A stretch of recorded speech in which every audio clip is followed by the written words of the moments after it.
So, Hurricane Roslyn, I did the video yesterday. I a bit got caught by surprise by that storm because I was not really on top of my weather scan these days.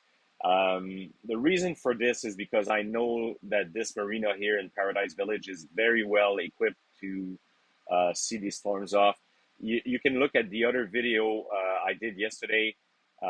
There's a mountain range on the south side of Banderas Bay that actually deflects most of these storms, although they are powerful storms, like they get deflected. And up to Nuevo Vallarta, so from Old Vallarta to Nuevo Vallarta, you kind of don't get the storm, like even though it's forecasted to cross the area. And the other thing is, whatever storm or wind there is, and there was some wind last night, but not that bad, not crazy. But whatever wind or storm there is, it gets blocked by the 7 to 8 story high hotels that are around here on the coast. So when you're in the lagoon side, where all the marinas and the super expensive homes are built, you're actually shielded from most of the storm with that. And so I'll show you images that I took from this morning in the aftermath of the storm.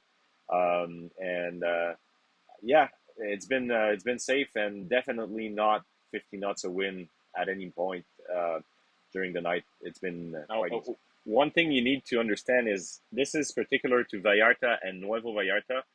I have some friends that are in Bucerias, which is a town about, I'd say, 5 kilometers to the north. It's really close, and they've been flooded extensively.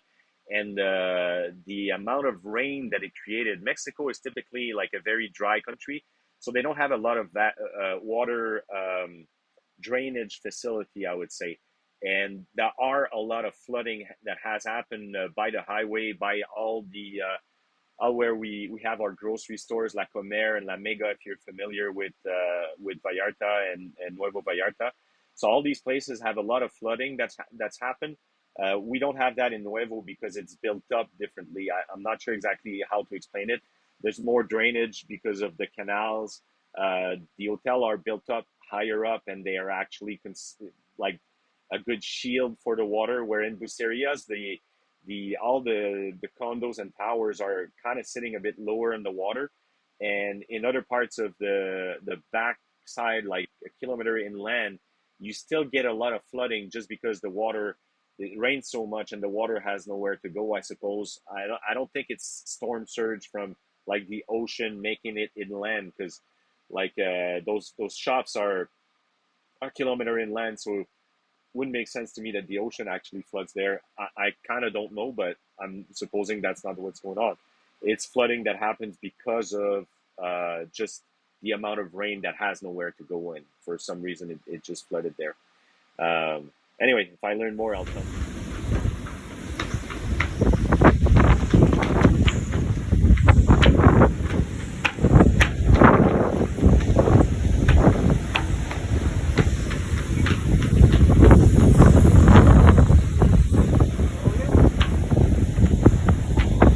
Sí, me parece. So I thought this morning I'd be showing you some images of a storm and some wind and all that, but turns out not to be. Storm has come here at like 2 o'clock in the morning and it's gone. And there was some wind. I mean, the palm trees were being shaken up and all that, but in the end, not so much. Like it was really not that bad. The building did a really good job of breaking that wind. It was coming from the building. So, and then even it was low tide. Now we're high tide, and you can see the seawall there. So when it's low tide, we're like a good maybe like 4 feet down from there. So it actually, like the seawall actually act like a wind shelter also. So didn't see much. I mean, the boat swung around, but I slept most of the night, no problem. It was cool. The spray hood, I'm glad I didn't take it off, because I would have had to tear the zipper apart, and that was not required. It stayed there just fine, just easy. Got lucky.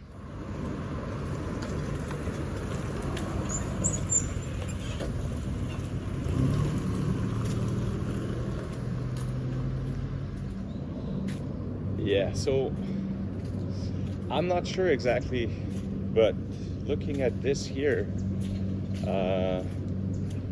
there's all kinds of debris in this. So I mean, these trees have gotten shaken up pretty good. There's even tree branches there that are on the ground.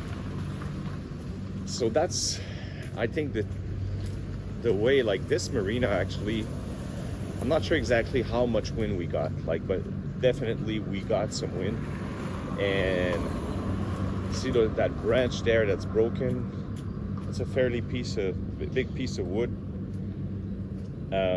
The fact that I felt none of that in the marina just means that the building and the hotels and the beach and all that are actually doing the job of breaking that wind like I was thinking. So it's actually I'm not sure, because there was not that much wind. There was not 50 knots last night. So, but it indicates that, yeah, the walls are actually doing a good job of protecting and shielding the marina from the wind. So they've taken out all of the lounging chairs and all the sun covers and all that kind of stuff. All that got taken away from the pool area. And it seems, yeah, we have a huge amount of wave action. I'll show you that later.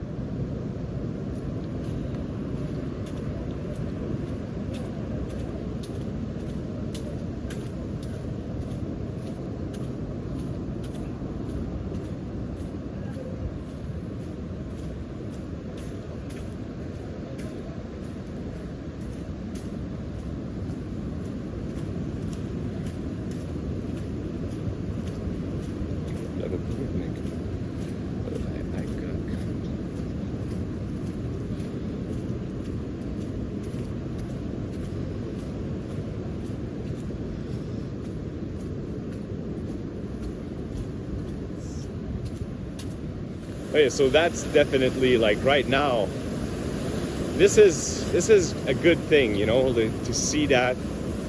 Check out this side. So the beach is actually, like, it's not unswimmable right now, but you gotta be some very, very strong swimmer to even contemplate going in there if you want to go surf or anything like that. And it doesn't look that bad here in the canal, but trust me, this is, I mean, you could still come in with my boat. The problem there is right now is you can see swells are coming into the entrance in between the two jetty. And you have to be aware at least of that when if you're gonna make a decision whether you bring a boat in here or not. And the reason why you have to be aware of that is because the canal here gets sedimented, it gets shoaling, they call it. So all of this wave action is going to bring the sand into the open canal, and they're going to have to re-dredge it. And if they have not re-dredged it yet, or if the storm actually created enough shoaling, it could be that where there's normally 12 feet of water at the entrance between the two jetty here, there could be like 7 feet of water, and now you have like 3 or 4 feet of swell action, and that might be enough to actually create conditions where you're gonna hit the ground. And I mean, so that's why, like, you gotta get sheltered way before a storm comes in. You gotta see that storm coming if you're at anchor or you're in some other place and you want to come and take shelter in a marina. You gotta think in your mind, like, I gotta come in before the storm, because if not, like, I might be facing those kinds of conditions. So these are, you have to know Vallarta, but these are like actually storm condition sea action there. Probably not the worst of the storm. I would have had to come at 2 o'clock this morning in order to show you what it looked like with all the wind. But I was sheltered up in the marina over there, and you can see those tall 7-story buildings all along the coast, and they carry the brunt of the wind. And in the marina over there, like, I felt the boat swing a little bit here and there, but mostly almost not, and I just could sleep all night. There was no problem. So, but this harbor entrance right now, if we look at this, definitely something I wouldn't want to be caught in coming in with my sailboat. I would you know, try to do something else, particularly now that the storm is gone. You know, even if I just do some loop around and just hide somewhere and wait for this to calm down, and actually call the harbor master also before you come in to make sure that that storm has not created a situation where there's not enough water for you to come in, because those sandbanks will actually be moving around here quite a fair bit. I don't know, that's a 6 or 7 footer that's breaking right now. We'll see what it does when it hits the rock. Normally this bay is super calm, like there's nothing happening ever. So this is really, I mean, it doesn't look that big on the camera, I know it doesn't portray it, but you'll see this thing crashing there. This is more wave and nastier stuff that I've ever seen, and they're not even good surfing waves, because you can see the period is super tight. Whoa! The period is super tight, so I mean, you could surf that, I guess, if you're super good, but it's a tough proposal to go out there and try to surf. And you can see how it digs in.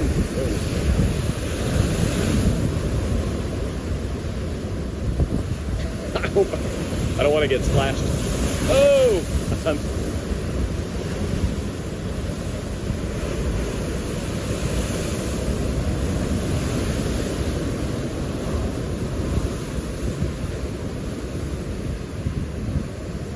And these are like I say, this is me. Look at this wave here coming in, and it's gonna come in like break there, and then just come into the place here, and then you have to, with the boat, you're actually going to be surfing in those rollers.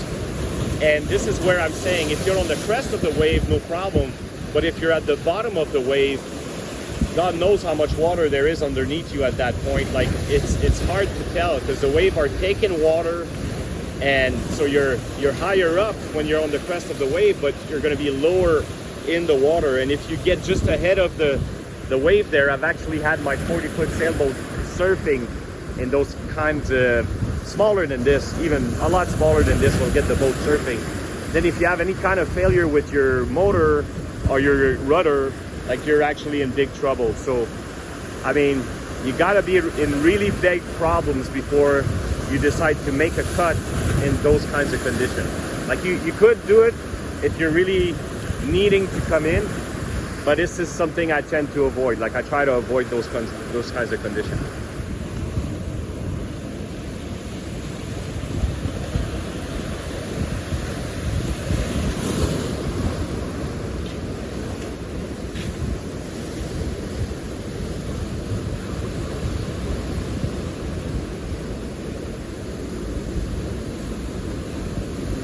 You can actually tell that the water is shallow, because that's what makes these waves crash. The bottom part of the wave is being slowed down by the ground, and the top part of the wave starts going faster, and that's why it curls in. And anytime you see those kinds of, you see right now it's not breaking, but you never know if you come in with the boat, like this one there that's a bit further out, this one is starting to crash there. And that's because it's getting into shallower water. So it's very hard, and when you have to know your area, and you know that around here it's actually moving. And I'll show you, the marina here is super well equipped. They have a dredger that's assigned to the marina, and I guarantee you that dredger is going to have to work in the next few days in order to clear that canal again. I'm 100% sure that they'll have to do that right now, because this storm is going to have moved in a lot of sand right at the entrance, and it creates, you can see it with the depth sounder, like more inside the canal it's not so bad. And I think the tide is actually receding right now. I kind of see some current in it, but inside the canal there you'll typically have 14 feet, and then when you come at the mouth of the canal between the two jetties, it's not rare to see about 12 feet of depth.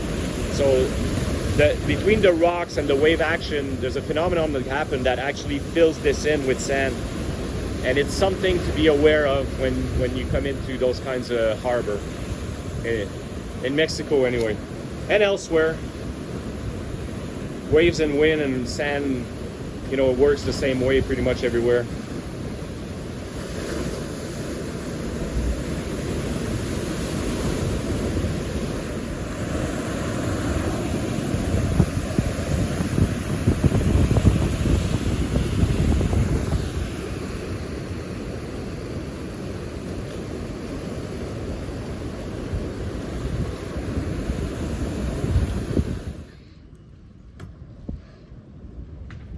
This is a dock here that they all cleared, so they don't leave any boat on a dock in Paradise Village when there's a storm like that. And I can see now the water level is very, very high, and I kind of can see some current of water receding there. So it's been rocked quite a fair bit, and you can see all the docks are moving and the boats are moving. This is normally super flat still. It doesn't move at all ever. The fact that it's moving now just says that it's actually been quite a storm. So this is Sea Dock. You can see this is not a big movement, but any movement here is big because normally it simply is not moving at all. So that's the dredger I was talking about. So they have that, and it actually belongs to the marina. And I don't know, like they probably have another deal with the county or something like that. I don't know if they're subsidized but I know that this dredge is very often in the canal, and we're getting to the business end of it now. So this is where those teeth just grab the ground, and then it's kind of a big vacuum and it just sucks it off, and they push the sand on the other side of the breakwater. And I'm just suspecting that because of all the wave action that we've seen with that storm, like they're gonna have to take that out and actually do the work it's designed to do and clear the canal.